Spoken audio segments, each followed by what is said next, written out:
Ngayong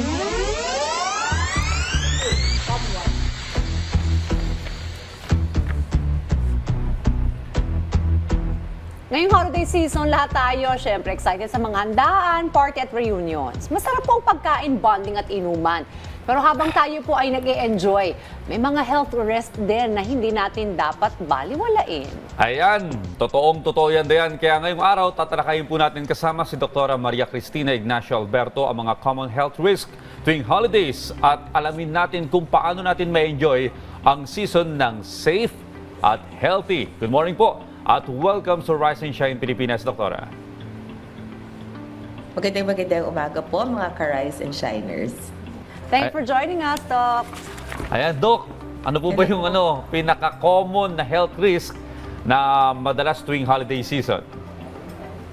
Okay, tuwing holiday, may tinatawag tayong mga seasonal health risks. Ito yung mga sakit na nauuso tuwing holiday season. So, una po dyan, mga gastrointestinal infection. Kasi syempre, ang dami-dami po natin kinakain. Ikalawa, there is also spread of infection. Kasi tendency po natin mag-travel at yung mga places like malls are overcrowded. Ikatlo, of course, prone din tayo sa mga mental health problems during the holiday season. Nandiyan po ang stress, of course, depression, anxiety during the holiday. And of course, there is also problem with accidents. Nandiyan yung mga fire, birds, road accidents, very common din yan during the holiday season. And of course, we also have worsening of chronic conditions. Like, ang dami po heart attack, nasustroke, high blood tuwing holiday season. So, these are the common holiday risks po na during the Christmas season.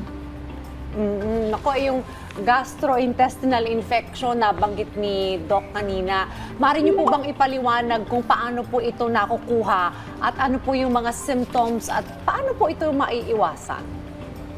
Okay, yung mga gastrointestinal complaints during the holiday season, ang most common po dyan will be diarrhea, di ba? We have food poisoning. Minsan kasi po ang tendency, ang dami-dami natin kinakain na nasisira yun dyan. Or dahil ang dami-dami rin po natin pinaprepare ng food, ang tendency, tinatago po natin sila sa ref, tapos i-reheat, and that's where food poisoning usually happens, di ba po? Tapos, siyempre, ang hilig po din natin ng mga carbonated beverages, so ang dami rin po nagkakaroon ng acid peptic disease. And of course, there are also risks of alcohol intoxication, kasi maraming parties kasama po ang pag-inom ng alcohol. Ito yung pinakamahirap, Doktora. Paano po natin i-monitor yung dami ng ating kinakain? Talagang alangan namang tititigan mo lang yung lechon, yung hamon. Paano po natin i-monitor yun? Nandiyan po nakalatag sa mga pinupuntahan natin mga Christmas party, kaliwat kanan. Kaya kailangan mataas po yung self-control natin pag holiday season. Lalo na po sa mga kababayan nating diabetiko at hypertensive.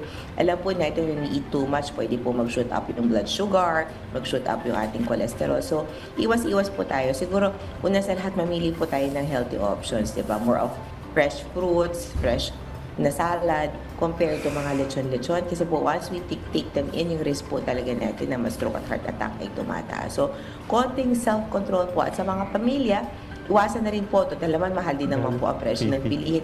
Huwag na rin po tayo mag-overserve ng food para maiwasan din po yung mga sakit na associated with this food. Oo, nabanggit din kanina ni Doc Tina yung heart attack. Anong mga possible na mga magkokos po nito? Siyempre tayo gusto natin mag-enjoy, ayaw naman nating magkaroon ng sakit sa puso. Ayun, yun nga po. Ang dami-dami na kapag kumakain po tayo ng sobrang maaalat na pagkain, mas mataas po yung tendency na tumaas po yung ating blood pressure. No? Kung mahilig tayo sa mga fatty foods also like sisig, lechon. So, ang ating pong cholesterol, triglycerides, yan po ang bumabara sa ugat ng ating puso at ng ating brain na nagkukos ng stroke at heart attack. At the same time din po yung alcohol intoxication, it also causes cardiovascular diseases. So sa ating mga kababayan, iwas-iwas po tayo dito. At lalo na yung mga diabetiko, yung mga cakes, fruit salad, leche plan po natin. Iwas po tayo para hindi po tayo madala sa emergency room. Ang hirap namang iwasan. Kaya nga eh. Kasi alam mo, Dayan, Doktora, meron tayong kultura dito sa Pilipinas, na kapag inalok ka, dapat tatanggapin mo. Mahirap naman tanggihan to, no? Lalo na yung inaalok sa'yo, gusto mo rin. Pero ito po, bukod po sa mga pagkain na yan, Doc, yung puyat po ba may epekto rin sa epekto ng kalusugan po natin? dahil meron ng masamang pagkain, tapos puyat pa dahil sa mga kaliwat ka ng mga Iinom Christmas pa. parties, iinom pa. Yes po, pag tayo po nagpupuyat, studies show na mas mahirap po makontrol ang blood pressure. At the same time, pag tayo po ay napupuyat, of course, nagdadagdag po ito sa mga mental health issues natin. Di ba, nagkakaroon po tayo ng disorientasyon, behavioral at mood changes. And at the same time, it also affects the functioning of the brain. Lalo na kung tayo po ay nagdadrive at sasabayan po natin ng pag-inom, mas prone po tayo sa mga road accidents. So, iwasan po natin ang sobrang pagpupuyat at pagsabay nito ay pag-inom po ng mga alcoholic beverages. Okay. So siguro mga dapat may curfew. Pagka-party, mga alas 10 uwian na, para makatulog tayo. Pero what do you advise to sa alcohol intake? So, hindi naman maiwasan, may wine, may mga beers kapag ka mga parties. Mga ilan kayang mga bote o glasses of wine na sasabihin natin in moderation at pwede lang yung hindi naman gaanong negative na makaka-apekto sa ating kalusugan. Oo nga po. Ang alcohol po, napakadami pong bad effects sa ating kalusugan. Mula sa brain functioning hanggang sa puso, hanggang sa cancer. Yan po ang associated health risk with alcohol. So kung hindi maiwasang maka-alcohol, sa bawat party po, siguro isang shot glass lang para at least napagbigyan natin ng ating mga kasama. Medyo nag-enjoy tayo. Pero iwasan po talaga natin ang pag-inom ng alcohol kasi there is really no benefit for our health pagdating po sa pag-inom ng alcoholic beverages. So alamin mo rin yung kapasidad mo, no? Marami tayong kababayan kasi hindi nagtitira ng pag-uwi eh.